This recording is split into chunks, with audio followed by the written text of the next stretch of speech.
What's up, everybody? Welcome back to another Rad and Dad channel video, or welcome if it's your first time. Either way, very glad to have you. Really exciting news today. One, got a new mic. We'll talk about that in a second. Two, got a new camera. We'll talk about that in a second. Three, got access to my old video editing software. We'll talk about that in a second. And four, we got a new seat, which is the real reason you guys are all here. So without further ado, let's roll the intro and we'll get into it. Riding down a YouTube channel, it's the riding down a YouTube channel, it's the riding down a YouTube channel, it's the riding down a thing that you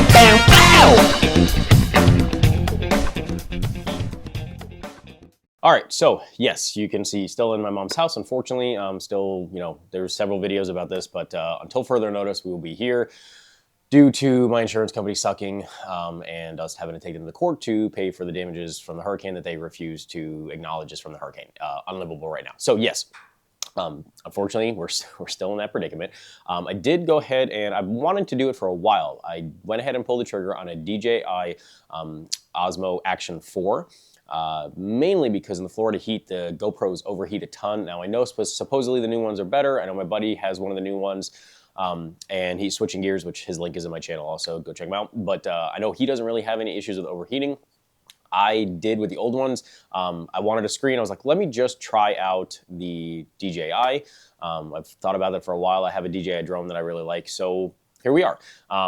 Unfortunately, my mom's garage doesn't have 12 fluorescent lights and a gigantic, main bulb thing that my garage does. So that being said, the lighting sucks in here, and it's bad for all cameras, but it's extra bad for action cameras. Action cameras don't film well in low light typically. It's like not this kind of stuff.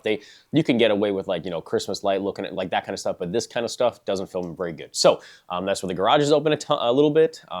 There might be some garage shut, like if I do something at night or in the early morning, depending on how things go. But anyway, that's what the change in scenery is. This mic is a wireless mic that I purchased that plugs directly into the DJI. It's less than half the price of the Rode. Oh, and the mic, see the wind is making this wobble a little bit, so hopefully this is not terrible with you guys. I turned the, hyper smooth type, whatever DJI calls it, stabilization off because I didn't think I needed it, but maybe I'm gonna need it if the wind is gonna make this wobble that much. But yeah, so this is a wireless, obviously, mic. Makes my job easier, less than half the price of the Rode. I think it's like the Wireless Go or whatever it is, which is the main one. I've been super happy with this mic so far. I will post a link to this mic and this camera in the description of this video, just in case you guys are curious to check it out for yourself. Now, the main reason everybody is here, I got a new seat. So let me step away, show you guys what was on the bike before. Tilt you guys down a little bit. Hopefully this doesn't give you some sort of seizure because of how much it shakes.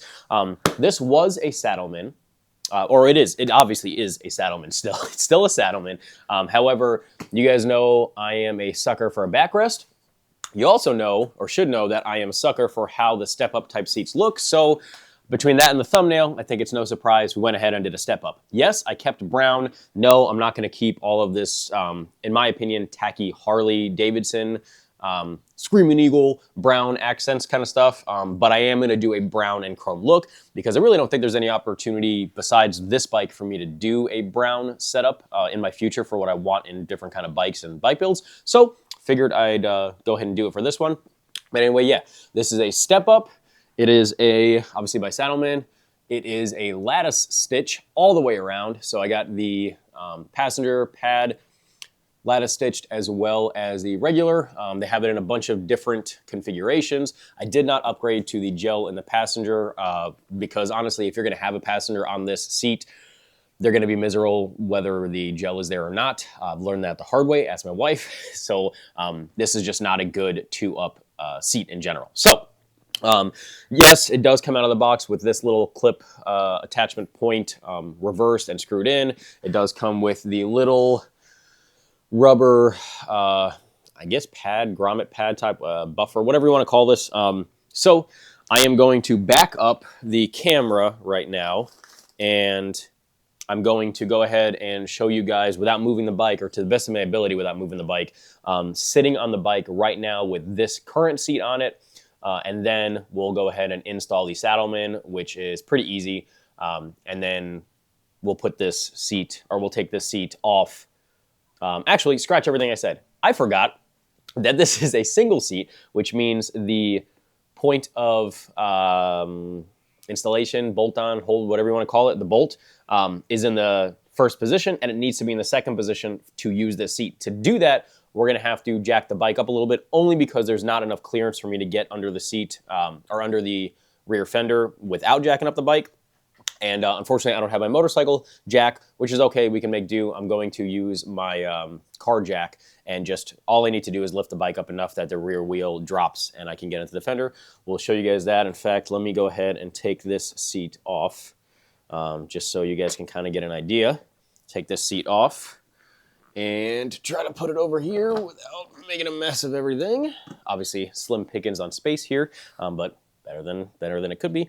So there's 3 different mounting points. This is right here. It's basically just a little bolt, or a bolt holder. I don't even know what to call this really. Just, it's a mount basically.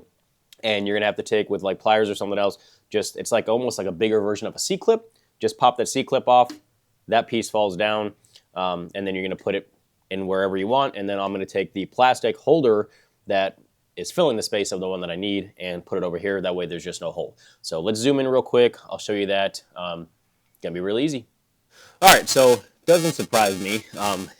Of course, nothing is ever as easy as it should be. So unfortunately, this is the Superlow Sportster, and with the Superlow, the suspension is obviously leaves a little bit to be desired. Most Harleys do, but this bike specifically.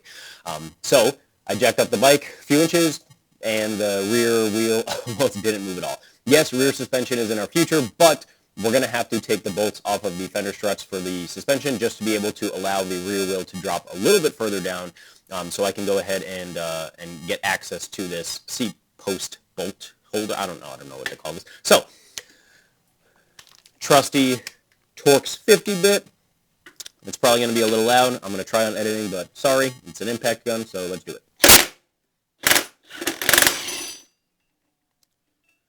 All right, that's one. Get this guy.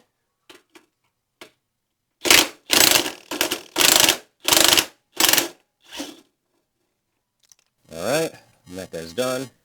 All right, now we can jack the bike up a little bit more. Some better clearance.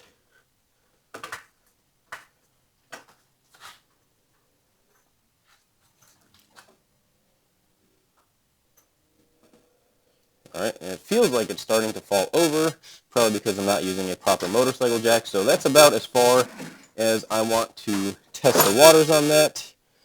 Try to find there's my pliers. Go ahead and try to get this sucker out without scratching anything up. Hopefully you guys can see. I know this is not the best angle, but it's a plastic clip. You just basically, or it may even be metal, honestly, but you basically just pop that out. There you go. So now this is going to fall, and I'll probably lose it somewhere, but yep, I'll probably lose that. This is the plastic clip. That's it. All right, so this is where I took it out of. We're going to put it in this location.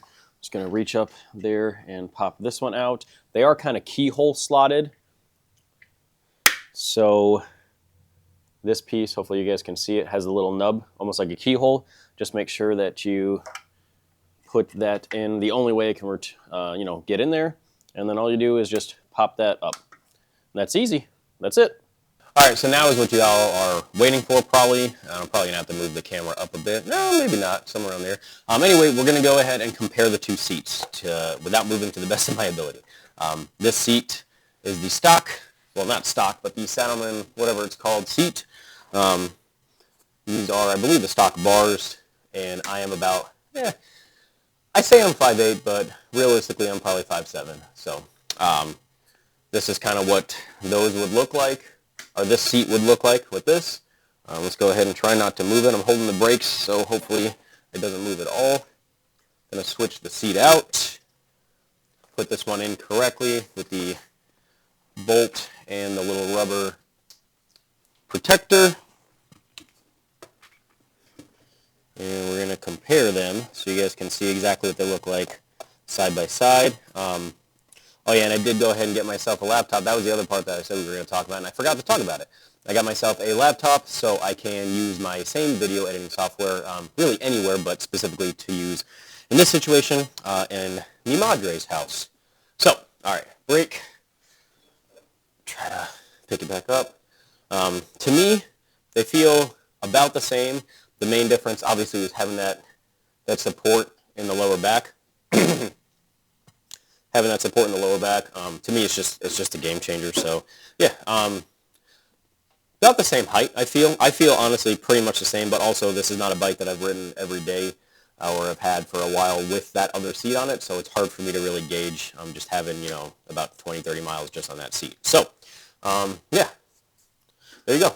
So, for those of you unfamiliar and don't really know what's going on with this bike, this is a 2013 Harley Davidson Sportster XL 883 Superlow.